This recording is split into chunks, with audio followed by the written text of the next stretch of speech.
Pozdravimo pješački postroj specijalne policije Ministarstva unutarnjih poslova. Čini ga 53 pripadnika kojima zapovjeda pripadnik antiterorističke jedinice Lučko, viši policijski inspektor Kruno Mihalinčić, pripadnik MUP-a od 1993. godine. Pripadnici postroja naoružani su jurišnom puškom VHS-2 i pištoljem XDM-9 hrvatske proizvodnje.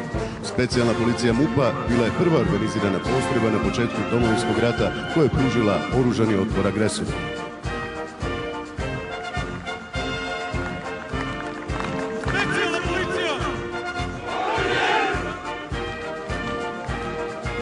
Iza specijalne policije pješački je postroj interventne policije Ministarstva unutarnjih poslova. Čine ga 53 pripadnika interventne policije i polaznika programa srednjoškolskog obrazovanja za zanimanje policajac. Postrojem zapovjeda policijski narednik Nenad Županić, zapovjednik voda interventne policije Policijske uprave Krapinsko-zagorske. Narednik Županić pripadnik je MUP-a od 1993. godine. Pripadnici postroja naoružani su jurišnom puškom VHS-2 i pištoljem XDM-9 hrvatske.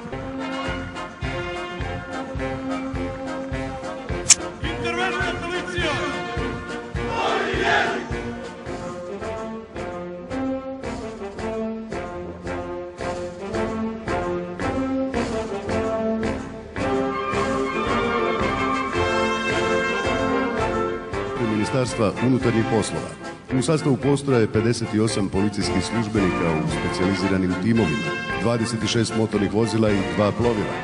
Postrojem zapovjeda glavni policijski inspektor Tomislav Naglić, voditelj poslova za motorizirane pratnje u upravi za posebne poslove sigurnosti. Inspektor Naglić pripadnik je MUP-a od 1998. godine. Iza zapovjednog vozila Mitsubishi L200 pick-up slijedi skupina vozila motorizirane pratnje štićene osobe.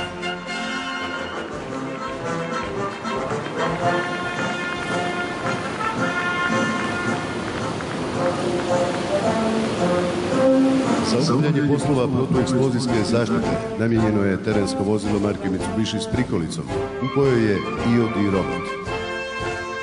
Dalje slijede kombinirana vozila MUP-a različite namjene, uključujući i tim specijalne policije za rješavanje talačkih i terorističkih ugroza.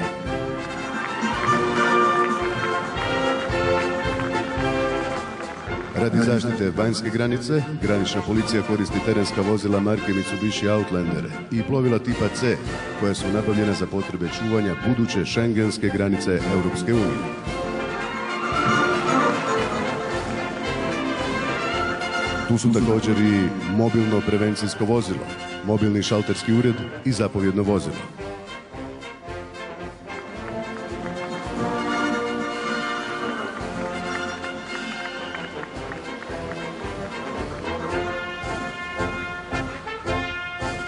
A na kraju postroja vidjet ćemo vodeni top Mercedes-Benz 2032 Actros.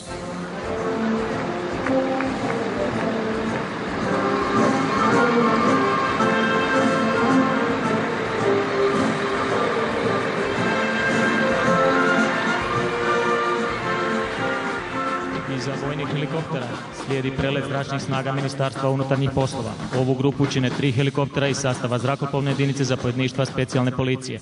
Grupu predvodi samostalni policijski inspektor Davor Bošnjak koji leti na helikopteru Augusta Bell 212. To je dvomotorni višenamjenski helikopter koji se koristi za rad sa postrojbama specijalne policije, za nošenje podvjesnog tereta i spašavanje unesrećenih osoba.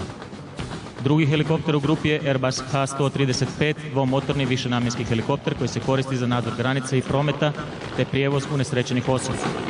Treći helikopter u grupi je Bell 206B Jet Ranger 3, istih svojstava kao i vojni helikopteri koje smo prije vidjeli. Helikopteri u sastavu MUP-a vrlo su bitna poveznica svih službi i odjela, a posebnu ulogu dobivaju pri nadzoru kopnene i morske granice unutar teritorija Europske unije.